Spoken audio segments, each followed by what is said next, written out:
For major global events are reshaping the international landscape: the U.S. tariff ruling power struggle, the Venezuela oil standoff, the Greenland controversy, and the Ukraine geopolitical game.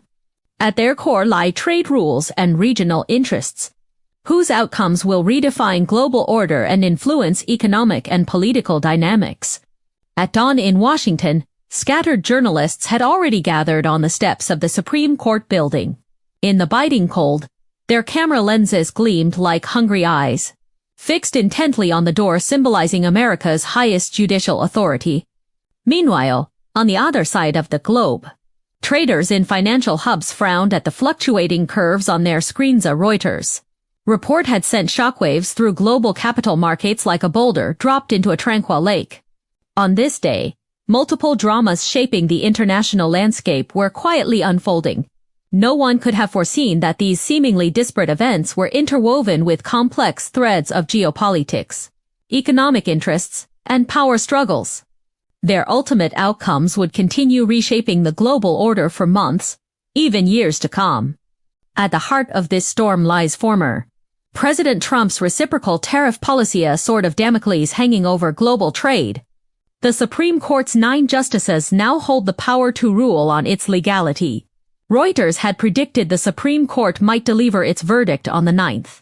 News that instantly sent international investors' hearts racing. After all, this ruling concerns not only the survival of Trump-era tariff measures but could also reshape the boundaries of presidential power, akin to setting new boundaries for the race for authority. To grasp the weight of this ruling, one must revisit the backdrop against which this tariff policy emerged. During Trump's presidency, global protectionist sentiment surged as trade frictions escalated between the U.S. and major partners like the EU, Japan, and China. To reverse what it termed trade deficit disadvantages, the Trump administration invoked the 1977 International Emergency Economic Powers Act to impose reciprocal tariffs on steel, aluminum, electronics, and other products, levying hefty duties on over $100 billion worth of goods.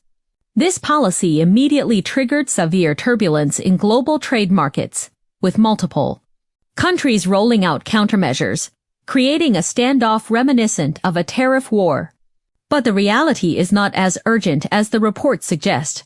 I logged on to the Supreme Court's official website to verify the information, like searching for a signpost in a maze. Ultimately, I discovered that the latest information posted on the website showed no clear indication that the reciprocal tariff legality case was included in the list of rulings scheduled for the 9th. It's important to note that the Supreme Court routinely publishes its docket of cases before hearings, much like announcing a performance lineup in advance. The absence of such a listing means the case has an extremely low probability of being heard on the 9th. At this moment, the case remains in the long tunnel of judicial review, yet to reach its conclusion. In reality, the U.S. Supreme Court's case review process is notoriously rigorous and protracted, particularly for major cases like this one that tests the boundaries between presidential authority and congressional legislative power. Such cases typically require multiple rounds of oral arguments, written deliberations, and internal consultations. Historical data from the Supreme Court indicates that similar major constitutional cases take an average of 14 to 18 months from acceptance to final ruling.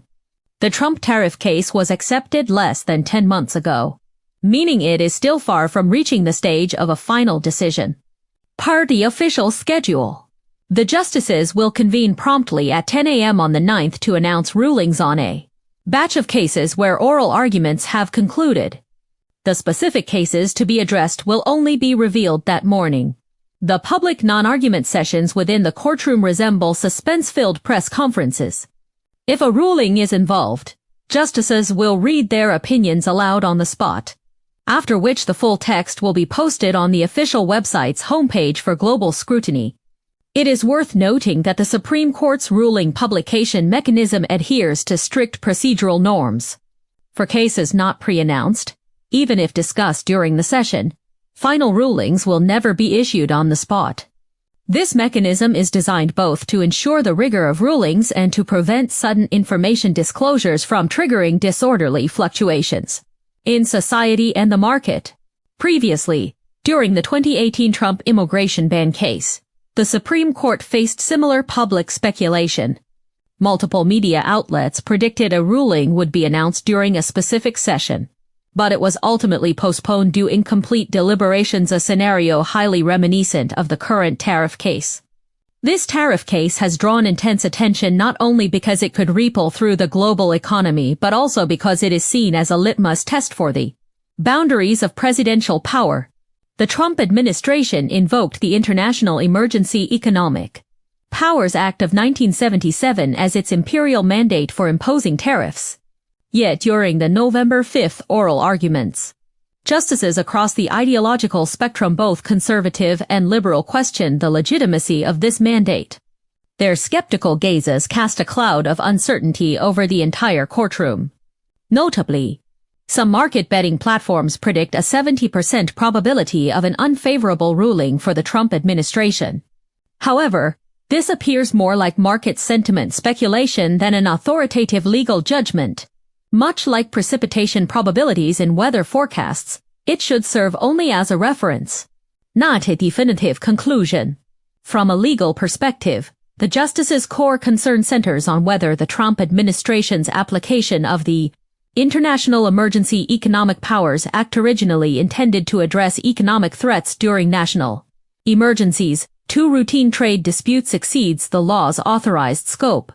In the oral argument transcript, Justice Sotomayor explicitly stated, if the executive branch can classify trade as a national emergency. Conservative Justice Alito also emphasized the need to clearly distinguish between emergency economic threats and routine trade disputes to prevent excessive expansion of presidential authority. Global public opinion has split into two camps over this case. Within the United States, the debate has long transcended tariffs themselves, evolving into a heated discussion over delineating the boundaries of power. A ruling in Trump's favor would signify a balloon-like expansion of presidential authority.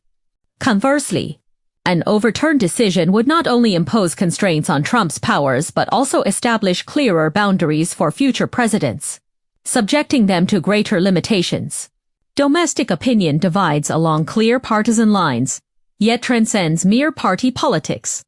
Within the Republican Party, conservative supporters of Trump argue the president requires sufficient authority to navigate global trade, competition, and safeguard U.S. economic interests. Moderates, however, express concern that excessive presidential expansion could undermine constitutional checks and balances. Among Democrats, most explicitly oppose Trump's tariff policies, arguing they harm American consumers and businesses. However, some lawmakers worry that overly restrictive rulings could limit the policy space for future Democratic presidents. Additionally, the stance of the U.S. business community is divided. Traditional manufacturing firms, benefiting from short-term tariff protection, support Trump's policies. Conversely, technology and retail companies reliant on global supply chains suffer significantly from the tariff war and are urging the Supreme Court to overturn the policies. Internationally, countries are more concerned about potential chaos in the tariff system. Should the tariffs be ruled illegal, a pressing question arises. Will the Trump administration refund the tariffs already collected? Could affected nations sue the U.S. for compensation, much like pursuing debt repayment? It must be noted that this tariff policy has been in effect for a year, causing substantial losses. Compensation may extend beyond simple principal repayment and could involve double damages, further complicating already fragile international trade relations. According to a report by the International Monetary Fund, Trump's reciprocal tariff policy has reduced global trade by 1.2% over the past year, slowing economic growth in multiple export-dependent nations. Take the European Union as an example, impacted by U.S. steel tariffs.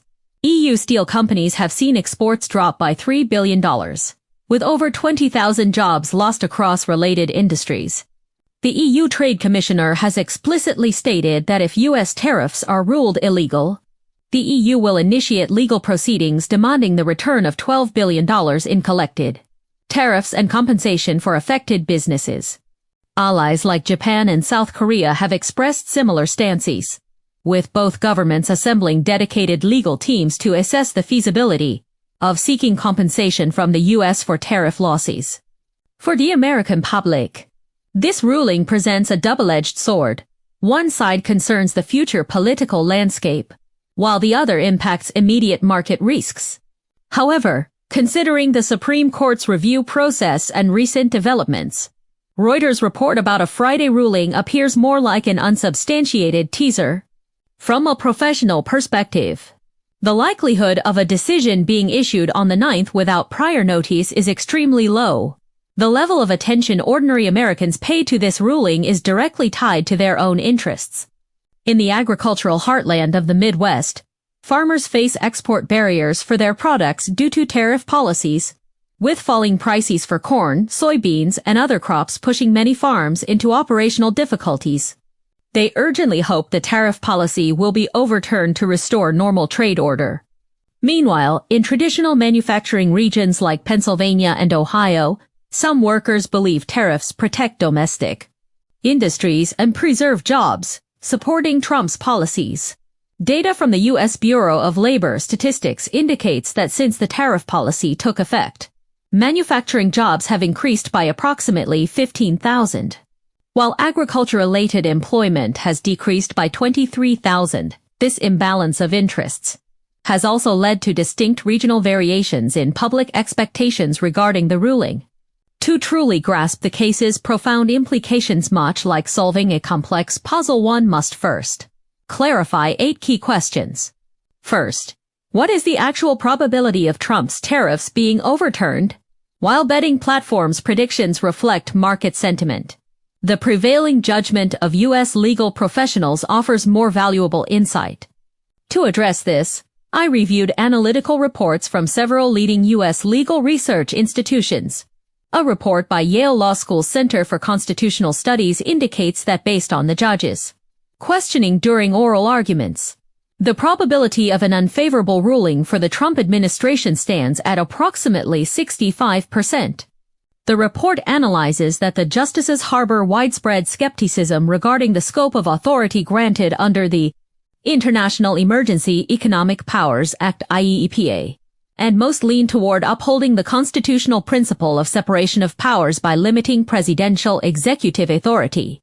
Harvard Law School's research, however, presents a more conservative estimate of approximately 55%, reasoning that conservative justices may consider the president's inherent powers in foreign affairs and trade, potentially issuing a limited ruling rather than a complete overturn of the tariff policy.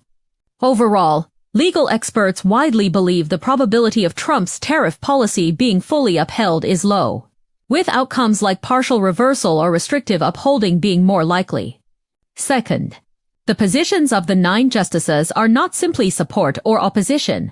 They are more like standing at different crossroads, requiring clarification on which specific issues each judge tends to restrict or support the Trump administration. Looking at the Supreme Court's composition, the current ratio of conservative to liberal justices is 6-3. But this does not mean conservatives will unanimously support Trump. According to oral argument transcripts, conservative justices Alito and Kavanaugh explicitly questioned the legality of the tariff policy, prioritizing strict statutory interpretation over partisan positions. Chief Justice Roberts maintained his customary centrist stance, emphasizing both presidential executive authority and congressional legislative power. His position will be pivotal to the ruling. Liberal Justices Sotomayor, Kagan, and Jackson have explicitly opposed Trump's tariff policy, arguing it exceeds legal authorization. Meanwhile, conservative Justices Thomas and Gorsuch have adopted relatively ambiguous stances, posing fewer questions during oral arguments. However, their past rulings indicate a greater inclination to support presidential executive authority, potentially positioning them as key forces backing Trump. Third, the justices will likely reach a compromise through deliberation. The final ruling may neither be a complete reversal nor a full affirmation, but rather a hybrid decision, much like mixing a cocktail. where the proportions of different ingredients determine the final flavor. This hybrid ruling could take several forms. One possibility is a partial overturn, where the court finds the Trump administration exceeded its legal authority in imposing tariffs on certain product categories while upholding the legality of tariffs on others. Another is a restrictive affirmance, which maintains the tariff policy's legality but clearly defines the conditions and scope under which the president may invoke emergency powers in trade matters, thereby preventing abuse of authority. Legal experts widely believe the restrictive affirmance scenario is more likely, as it balances the legitimacy of executive power with the principle of separation of powers while accommodating all parties' interests. Previously, in the 2020 Trump campaign finance case, the Supreme Court adopted a similar compromise approach, neither fully endorsing nor overturning Trump's policies, but issuing a limited ruling. Fourth, has the Trump administration prepared contingency plans for different rulings? Could unexpected turbulence emerge in U.S. politics and capital markets during the vacuum period between the ruling's announcement and the implementation of these plans? According to information disclosed by an anonymous White House official to the Washington Post, the Trump administration has indeed established a dedicated task force to develop contingency plans for various potential rulings. If the ruling fully upholds the tariff policy, the administration will push to expand the scope of tariffs and further strengthen trade protection measures. If the ruling partially overturns or imposes restrictions, the administration will adjust tariff policies based on the specific ruling to ensure compliance with legal requirements. If the ruling completely overturns the policy, the administration will consider reintroducing relevant tariff measures through congressional legislation, while engaging in negotiations with affected countries to mitigate the impact of policy adjustments. However, these contingency plans remain undisclosed, and their feasibility and effectiveness remain uncertain. During this vacuum period, capital markets may experience short-term volatility due to information opacity, with U.S. stocks, the dollar exchange rate, and commodity prices potentially facing significant fluctuations. Fifth, why have both U.S. political parties collectively remained silent on this issue? Neither side has actively shaped public opinion to influence the justices nor exploited the situation for political gain. Does this unusual calm conceal unspoken considerations? In fact, this bipartisan silence is no accident but stems from each party's political calculations. For Republicans, Trump remains a central figure within the party. Openly opposing his tariff policies could alienate conservative voters. Yet, Republicans also fear that excessive support for Trump could provoke discontent among business leaders and moderate voters, potentially harming their prospects in the midterm elections. Thus, Republicans adopted a wait-and-see strategy, choosing to remain silent until the Supreme Court's ruling before taking a stance. For Democrats, while most oppose Trump's tariff policies, they also worry that excessive hype on this issue could lead voters to perceive the party as obstructing the president's agenda. Additionally, Democrats hope to leverage the Supreme Court's decision to legally constrain presidential power, preventing future Republican presidents from wielding similar executive authority. Furthermore, both parties recognize that the Supreme Court's ruling carries final authority. Public opinion interventions have limited impact and may even provoke the justices' displeasure, prompting restraint from both sides. Sixth, when will the Supreme Court ultimately deliver its verdict? The timing of the ruling is no coincidence but requires careful calculation balancing the trial timeline, societal acceptance, and political repercussions. According to the Supreme Court's proceedings, after oral arguments conclude, justices conduct internal voting and draft opinions, a process typically taking 2 to 4 months.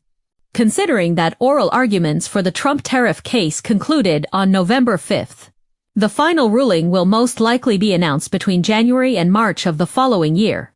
This timing serves two primary purposes. First, to avoid the sensitive period of the midterm elections, minimizing the ruling's impact on the electoral process. Second, to provide sufficient time for markets and the government to prepare for the ruling. preventing potential disruptions caused by communication delays during the year-end holiday season. Additionally, the Supreme Court may adjust the timing based on the case's complexity. If significant disagreements arise among justices during the opinion-writing phase, the ruling could be further delayed. 7th, how might the ruling impact subsequent U.S. elections? Trump has warned Republicans that an election loss could lead to his impeachment. Could differing rulings become a key variable influencing election outcomes? If the ruling fully upholds Trump's tariff policy, it would significantly bolster his influence within the Republican Party, cementing his image as a staunch defender of tough trade policies and aiding his bid to secure conservative voter support in the 2024 presidential election. However, this could simultaneously provoke discontent among business circles and moderate voters, providing Democrats with ammunition to attack Republicans. Should the ruling completely overturn the tariff policy, it would weaken Trump's influence and potentially trigger divisions within the Republican Party, with some moderates possibly challenging his leadership.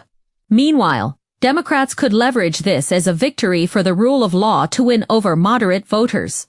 If the ruling partially overturns or imposes restrictions on the policy, its impact on the election would be relatively limited, with both parties likely adjusting their campaign strategies based on the specific ruling.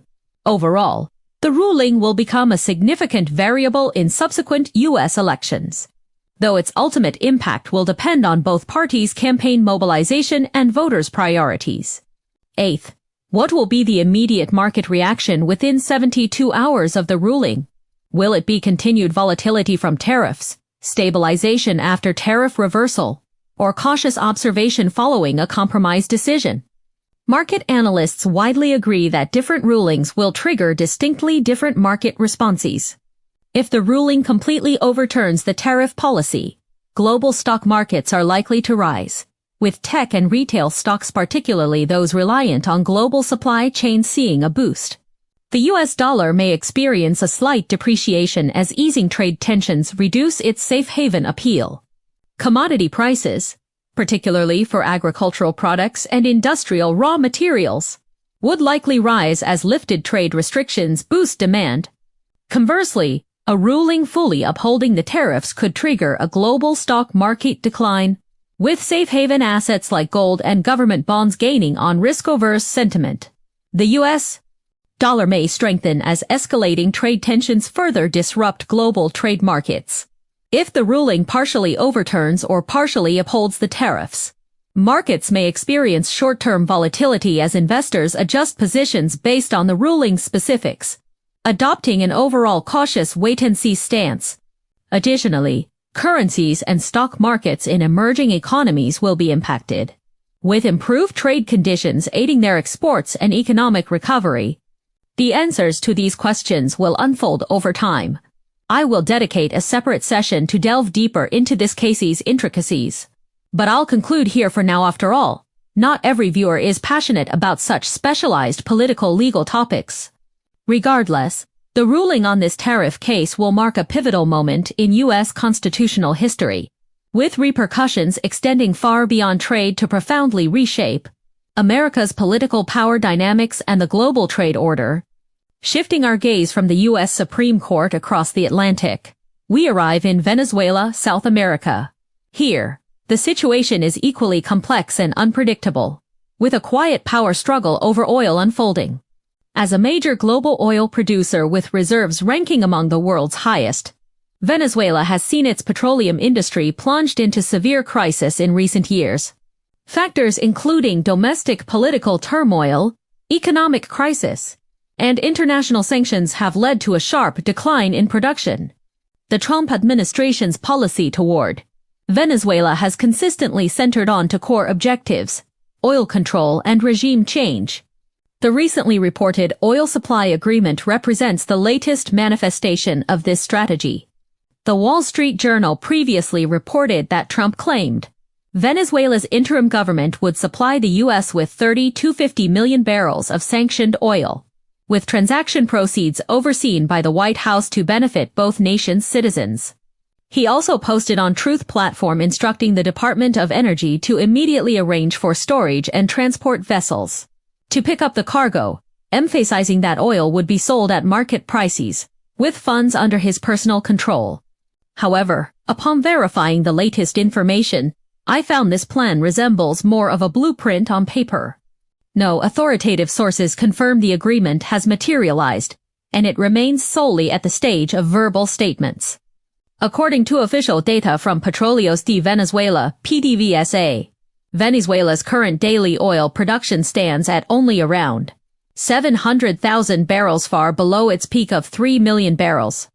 Supplying 30 to 50 million barrels to the U.S. in the short term is virtually impossible. Furthermore, U.S. sanctions on Venezuelan oil remain in effect. Any transactions involving Venezuelan oil would violate these sanctions, presenting a major obstacle to the plan's implementation. Follow-up reporting by Bloomberg revealed the deeper considerations behind this plan. Officials from the U.S. Department of Energy have stated that the Trump administration's true objective is to gain long-term control over Venezuela's oil sales, treating the proceeds as a funding pool for rebuilding Venezuela's economy. They even stated bluntly that controlling the oil and cash flow is the key driving change in Venezuela. Insiders also revealed that depositing oil sales funds into U.S. Treasury accounts aims to shield them from legal claims by Venezuela's creditors. However, these assertions remain unilateral U.S. statements without formal agreements or official documents from both parties. The plan's feasibility and progress remain uncertain. Historically, the U.S. has repeatedly attempted to influence other nations' political landscapes by controlling oil resources, employing similar tactics across multiple Middle Eastern countries. The Trump administration's bid to seize control over Venezuela's oil sales aims to secure cheap petroleum resources, alleviating domestic energy pressures, while simultaneously using oil revenues to bolster the Venezuelan opposition. This strategy seeks to weaken the Maduro government's foundation and ultimately achieve regime change. The logic behind this arrangement is straightforward. Venezuela now resembles a heavily indebted debtor with creditors spanning the United States, China, Europe, and other regions. According to the Institute of International Finance (IIF), Venezuela's total external debt exceeds $150 billion, including approximately $60 billion owed to China and around $40 billion owed to European nations. If Venezuela were to sell oil directly after U.S. sanctions are lifted, the proceeds would likely be divided among creditors through litigation, leaving both the U.S. and Venezuela with little benefit. Depositing funds into a U.S. Treasury account effectively places the money in a safe deposit box, leveraging U.S. judicial protection to shield it from claims, with subsequent distribution overseen by the United States. European media have previously questioned the Trump administration's lack of strategy on Venezuela. Current information suggests such skepticism is not unfounded. The plan remains largely verbal, lacking a comprehensive, actionable framework, making it difficult to conclude that the U.S. has a clear strategic roadmap. Furthermore, Venezuela's domestic political landscape remains highly complex. The Maduro government still controls most state power, while the opposition is deeply fractured, struggling to establish unified leadership. Even the U.S.-backed interim authority lacks sufficient popular support and governance capacity, posing significant challenges to implementing American plans. Accompanying the oil standoff is a high-stakes chase unfolding across the Atlantic. Reuters reported that the U.S. Navy seized a Russian-flagged cruise ship, identifying it as the third vessel detained recently for allegedly transporting Venezuelan oil in violation of sanctions. After initiating seizure proceedings, the aging cruise ship hastily painted the Russian flag on its hull and hoisted the Russian flag in an attempt to pass off its identity. Rumors even surfaced of suspected Russian submarine escort, though U.S. authorities paid no heed. However, upon verification, while U.S. authorities did officially announce the seizure of vessels involved in Venezuelan oil shipments, details like painting the national flag and submarine escort were only mentioned in media reports. Neither the US nor Russia has officially confirmed these claims, which appear more like embellished narrative details lacking sufficient evidence.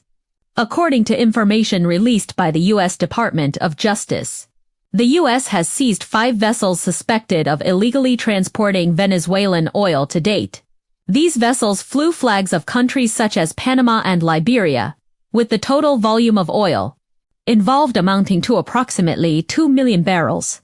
These U.S. seizures primarily aim to strengthen oil sanctions against Venezuela and cut off the Maduro government's oil revenue sources. The official U.S. justification for the seizure is that the vessel had previously transported oil for Lebanon's Hezbollah and was already on the sanctions blacklist. Even after changing its registration to Russian ownership, it could not escape U.S. scrutiny. Facing Russian protests, the U.S. chose to ignore them. As of the latest verification, Russian authorities have not yet issued a clear response to this incident, and their subsequent reaction remains unknown. Previously, some U.S. media criticized the Trump administration for being too soft on Russia. This cruise ship seizure has been interpreted by some as a display of U.S. toughness, though this view has not gained widespread acceptance, much like a controversial film, drawing both praise and criticism. Russia and Venezuela maintain long-standing energy cooperation, with Rosneft holding stakes in multiple Venezuelan oil projects. Russia is also a major importer of Venezuelan oil. The U.S. seizure of a Russian-flagged vessel will undoubtedly heighten tensions between Washington and Moscow. Yet current indications suggest Russia may respond through diplomatic protests rather than military confrontation, as its primary focus remains on Europe and Central Asia, with little appetite for direct conflict with the U.S. in South America. Domestically in the U.S., controversy over Trump's Venezuela policy persists.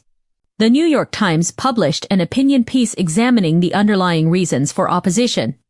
Reuters polling data indicates only 30% of Americans support Trump's actions against Maduro, while 70% oppose them. The article noted that both U.S. political parties actually support sanctioning Venezuela. The disagreement lies not in whether to intervene, but in how to intervene. It further argued that the Trump administration's focus on oil resources rather than targeting relevant forces significantly undermines the legitimacy of its intervention. However, it should be clarified that this represents only one media perspective. Bipartisan consensus and legitimacy questions are merely interpretations. Different opinion spheres hold divergent views, and these should not be treated as objective facts. Supporters of Trump's policy argue that intervening in Venezuela's affairs serves to promote democratic values and protect the interests of the Venezuelan people. Opponents contend that U.S. intervention is driven by its own energy interests, undermines Venezuela's sovereignty, and exacerbates the local humanitarian crisis. Furthermore, U.S. policy toward Venezuela has drawn criticism from multiple international organizations. The UN Human Rights Council has repeatedly issued reports stating that U.S. sanctions against Venezuela have exacerbated food shortages and medical crises, undermining the basic rights of ordinary citizens. In response to these criticisms, the Trump administration has argued that immediately installing the opposition in power would trigger civil war in Venezuela. It maintains that current cooperation with Maduro's ruling faction is merely transitional, with the ultimate goal of returning power to the Venezuelan people. However, recent developments show no substantive progress in this so-called cooperation, with these statements remaining largely. Another detail in the Venezuelan situation warrants attention. U.S. politician Marco Rubio publicly thanked two media outlets at a press conference for voluntarily delaying their reporting after learning of the U.S. military's operational plans in Venezuela, thereby preventing potential threats to U.S. personnel safety. This acknowledgement corroborates earlier revelations by a U.S. news website that the New York Times and the Washington Post had known about the plans well before the operation commenced. This incident reflects how mainstream U.S. media voluntarily exercise professional restraint when national core interests are at stake, much like soldiers covering their comrades on the battlefield. Yet it also sparks debate over media independence, with critics alleging that mainstream outlets abandon objective reporting principles on such issues, becoming mere mouthpieces for the government. In reality, the relationship between U.S. mainstream media and the government has always been complex. On issues involving national core interests like war and diplomacy, the media often aligns with the government. Conversely, on domestic, political, and economic matters, the media frequently assumes the role of watchdog, subjecting the government to criticism and scrutiny. Leaving South America, we turn our attention to Greenland in the North Atlantic. This ice-covered island has recently become the focus of international attention due to an online rumor. Located northeast of North America, Greenland is the world's largest island, spanning approximately 2.16 million square kilometers, with over 80% of its land covered in ice and snow. Although an autonomous territory of Denmark, Greenland enjoys extensive self-governance, including significant autonomy in foreign affairs and defense. Its strategic importance is paramount, situated at the heart of the Arctic region. The melting of Arctic ice has increasingly highlighted the area's shipping and resource value, making Greenland a focal point of international competition. The Wall Street Journal previously reported that Rubio clarified to U.S. lawmakers that the Trump administration's intention regarding Greenland was purchase, not military occupation. However, prior to this, Trump's key advisor Miller and his wife had mentioned online that the U.S. plans to occupy Greenland. This statement exploded like a bomb, causing an uproar in Congress. It's important to note that Greenland is an autonomous territory of Denmark, a NATO member. Any U.S. military action against it would effectively mean firing within NATO's alliance system, prompting strong congressional skepticism. However, my verification confirms that U.S. plans to occupy Greenland is purely online hype. There is no official document or authoritative statement to support it. It is entirely false information. To quell the uproar, Rubio held a closed-door briefing to assure lawmakers that no military occupation was planned. Yet Trump's subsequent remark that all options are on the table reignited the controversy. As of the latest verification, this incident remains confined to public discourse. No official U.S. plans regarding purchasing Greenland or military operations have been released, with authoritative information remaining scarce. European media have reported on potential U.S. military action, but these accounts largely interpret online rumors without factual basis. They reflect European public anxiety akin to fearing every rustle in the dark rather than objective reality. The incident's trajectory requires ongoing monitoring of official developments. Greenland possesses abundant resources, including oil, natural gas, and rare earth element strategic resources, among which its rare earth reserves rank among the world's largest. As the global technology industry advances, the importance of rare earth resources has become increasingly prominent. The U.S. interest in Greenland stems largely from its demand for these resources. Currently, China is the world's largest producer and exporter of rare earths, with the U.S. relying heavily on imports. The Trump administration sought to reduce dependence on Chinese rare earth resources by exploring cooperation with Greenland. Beyond resources, Greenland's strategic geographic location is another focal point for the United States. The Arctic region holds abundant oil, natural gas, and other resources, while also serving as the shortest shipping route connecting the Atlantic and Pacific Oceans. As Arctic ice melts, the navigational value of this passage will gradually become apparent. Currently, Russia, the United States, Canada, Denmark, Norway, and other nations are engaged in intense competition in the Arctic, each bolstering their military presence and scientific research investments in the region. The U.S. maintains Thule Air Base in Greenland, a crucial component of its northern air defense system responsible for monitoring aerial targets in the Arctic. The Trump administration sought to deepen cooperation with Greenland to bolster its strategic presence in the Arctic and counter Russian expansion there. However, the Greenlandic government remained highly vigilant toward U.S. intentions. The Prime Minister of Greenland explicitly stated that Greenland would not accept any form of purchase or military occupation, vowing to resolutely defend its sovereignty and territorial integrity. Public opinion in Greenland is also sharply divided regarding the United States. Some citizens believe cooperation with the U.S. could secure greater economic aid and boost local development, while others fear American involvement would damage Greenland's ecological environment and undermine traditional culture and ways of life.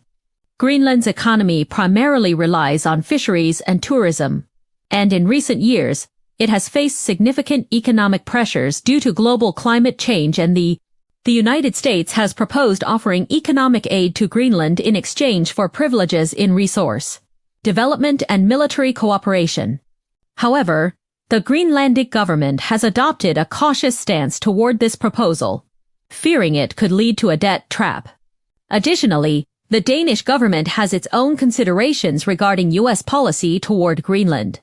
As a NATO member and U.S. ally, Denmark worries that excessive American involvement could strain its relationship with Greenland and fuel separatist tendencies there.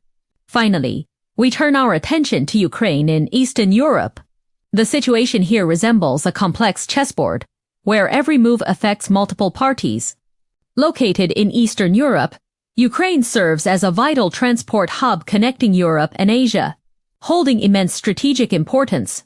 Since the 2014 Crimean crisis, Ukraine has remained in turmoil, with tensions between Russia and Ukraine escalating into a prolonged standoff. In recent years, with the increasing involvement of the United States and NATO, the situation in Ukraine has become even more complex, transforming into a focal point of great power rivalry. Below are three key recent developments. The first development comes from the United Kingdom and France. According to the Wall Street Journal, both countries have stated that if a ceasefire agreement is reached between Ukraine and Russia, they would consider establishing a military cooperation mechanism in Ukraine. British Prime Minister Starmer indicated that after a ceasefire, the UK and France would assist Ukraine in building facilities for weapons production. Multiple European nations, along with US allies in Canada and Australia, have also pledged to participate in ceasefire monitoring and verification, providing long-term support to the Ukrainian military. The UK and France have further discussed a special agreement with Ukraine, explicitly outlining additional support to be provided after a ceasefire. French President Macron previously mentioned plans to deploy personnel for Ukraine's security after a ceasefire.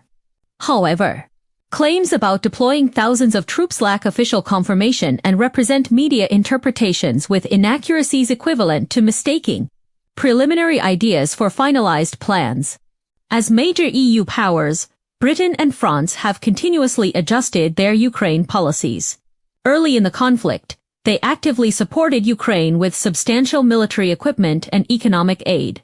However, as the conflict persisted, their stance grew more cautious, shifting toward diplomatic solutions. A key context: Russia has long explicitly opposed any NATO troop presence in Ukraine. Russian President Vladimir Putin has repeatedly emphasized that NATO's eastward expansion and troop deployment in Ukraine pose a grave threat to Russia's national security, vowing that Russia will take all necessary measures to counter such actions. With a Russia-Ukraine peace agreement yet to be signed, the UK and France are already discussing troop deployment cooperation with Ukraine. Macron's public statements on the matter will undoubtedly touch a nerve with Russia, potentially exacerbating already tense relations between the two nations and even prompting Russia to reject the ceasefire agreement. The ultimate impact of these developments remains to be seen. In fact, the issue of NATO troop deployments in Ukraine has long been a core point of contention in the Russia-Ukraine conflict. Russia contends that such deployments violate post-Cold War agreements between the two sides and severely threaten Russia's security environment. NATO, however, maintains that its support for Ukraine is defensive in nature, aimed at helping Ukraine uphold its national sovereignty and territorial integrity. The second development concerns the U.S. position. Reuters reported that the U.S. presidential envoy reiterated Washington's support for European allies providing security guarantees to Ukraine. This statement aligns with America's consistent strategy delegating the primary responsibility for resolving the Ukraine issue to Europe, having Europe shoulder the main financial burden, while the U.S. provides backing from behind the scenes. U.S. policy toward Ukraine has consistently revolved around specific objectives. By supplying Ukraine with weapons, economic aid, and political backing, the U.S. continuously influences Russia-Ukraine relations, aiming to trap Russia in a protracted conflict quagmire and thereby weaken its overall national strength. However, the U.S. remains reluctant to directly intervene in the Ukraine-Russia conflict, wary of direct military confrontation with Russia. Consequently, it has adopted an indirect support strategy, shifting greater responsibility onto European nations. According to data released by the U.S. Department of Defense, the United States has provided Ukraine with over $70 billion in military and economic aid to date. This assistance has become a crucial pillar for Ukraine to sustain the conflict. However, this U.S. strategy has also sparked discontent among European nations.